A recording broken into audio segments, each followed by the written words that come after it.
Calafiori is very quickly becoming one of the most interesting players to watch at the Euros. And it's easy to understand why. Because if your centre-back is ending up out wide delivering crosses, or assisting a last-minute equaliser by running straight through the heart of a team, then something strange is going on. And we need to analyse why Calafiori is becoming such a crucial player in Spalletti's system.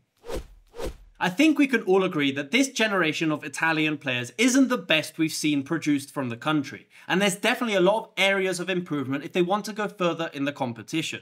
But I'm specifically making this video before they've played any knockout games, because I want to highlight the role of Calafiori, because he's one of the core reasons why Italy made it out of the group stages, and his hyper-modern offensive playstyle is one of the most entertaining to watch at these Euros. Now, we're going to be taking a look at how he fits into Spalletti's system in a minute, but we first need to touch on his role for Bologna and under Thiago Motta, because it gives us a lot of insight into why he's so effective in Spalletti's system. So, for Thiago Motta, he starts as the left-sided centre-back. But what's interesting is that this is his first season as a centre-back. In previous seasons for Basel and for Rome, he mostly played as a left-back or even as a left wing-back, so he'd often pick up positions here and would often push a lot further up on the flank, delivering crosses into the box. Now, that is very interesting and very important to understand because it makes a lot of sense when we consider his modern role as a centre-back. So on the channel, we recently made an analysis of Thiago Motta's system, and we know that he likes to play in a so-called 2-7-2. So that isn't to be read from the goalkeeper moving up, but it's to be read from side to side. So essentially he wants 2 players out wide on each flank, and then 7 players in the center of the pitch. And while in modern tactics, it's usually the fullbacks that add a lot of support in the center. So maybe you have the right back moving inside, one box-to-box midfielder pushes up between the lines, and you get this kind of box shape in the middle with the center backs and one fullback forming a back 3.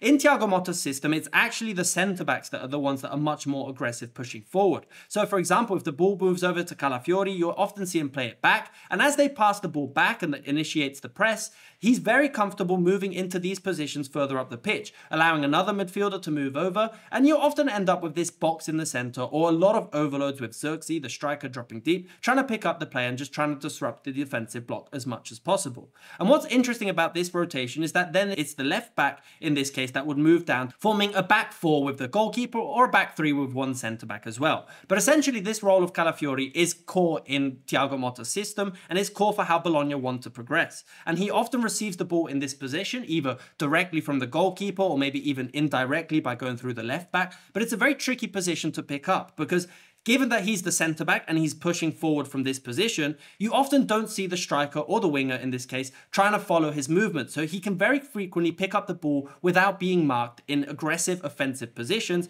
And then it's one of the reasons why Bologna are able to push a lot of players forward between the lines. Now, one of the main reasons why Calafiori is so dangerous for both club and country is because he's always looking to drive through the middle of the pitch. Now, the concept of overlapping fullbacks isn't something that's inherently new. We've seen a lot of managers use it effectively.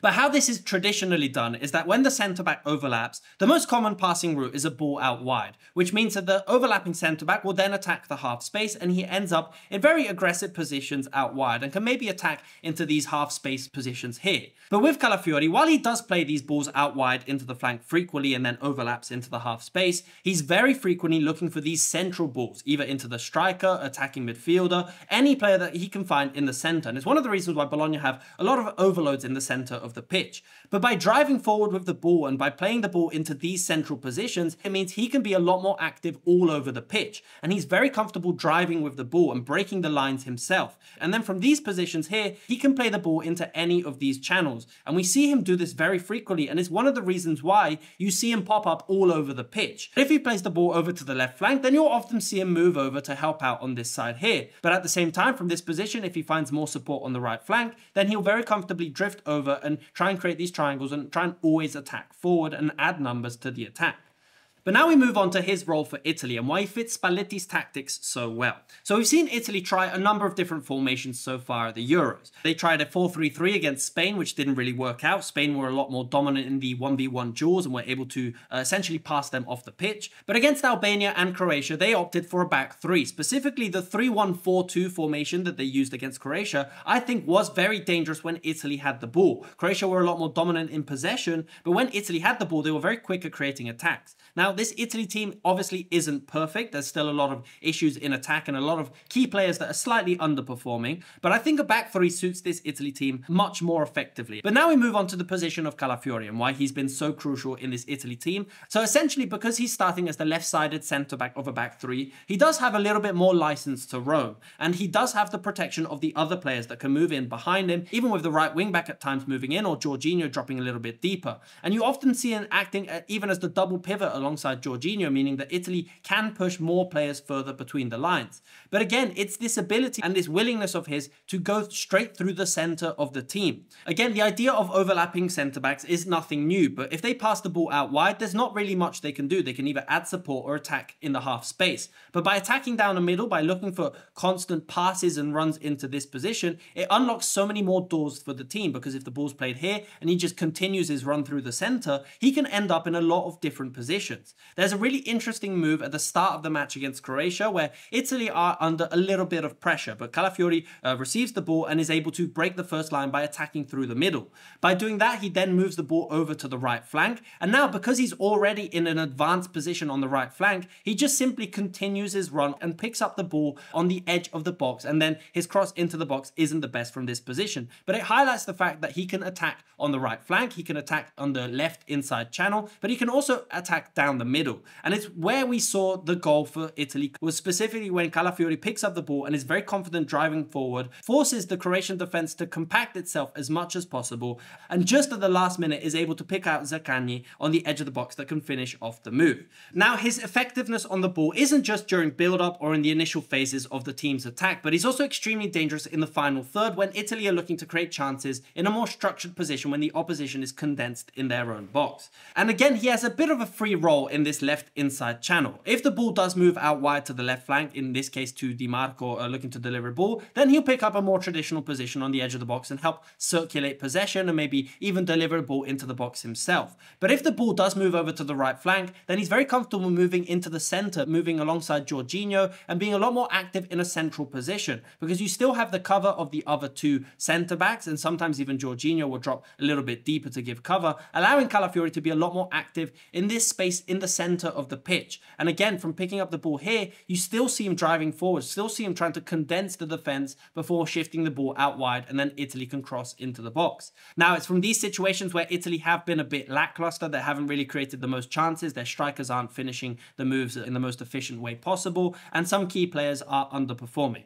But the role of Calafiori is one of the reasons why Italy are able to get the ball into the opposition's half, and then it's out of his hands what Italy do with it.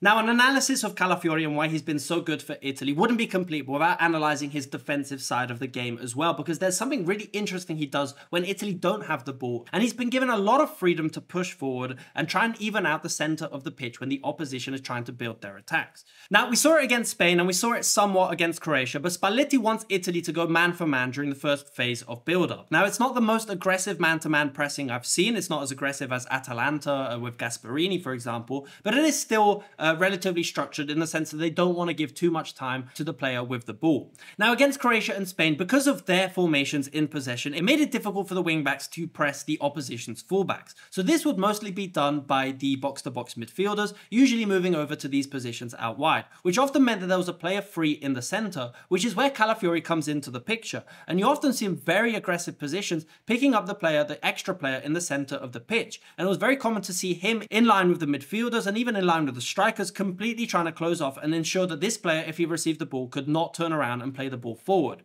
This meant that Italy did end up with a back four a lot of the times, and the player on the opposite side of the pitch would often be left free. So if Croatia were able to move the ball out wide, Italy did have time to move over, and then Calafiori would move back into the defensive line, and maybe the wing back would push a little bit further forward up the pitch. And this offensive-defensive role is a really interesting one, and another reason why Italy can be dangerous. Because he is a centre-back, he can often regain the ball high up the pitch, and Italy can start their attacks from a more advanced position. So even when Italy don't have the ball, he still maintains this relatively offensive role to try and help the team regain possession as high up the pitch as possible. However, like we said, this Italy team isn't perfect, and we do need to understand a few weaknesses within the system, and specifically some ways the opposition can exploit this role of Calafiori when Italy don't have the ball. And we did see it at times with Croatia, although Croatia weren't really able to exploit it.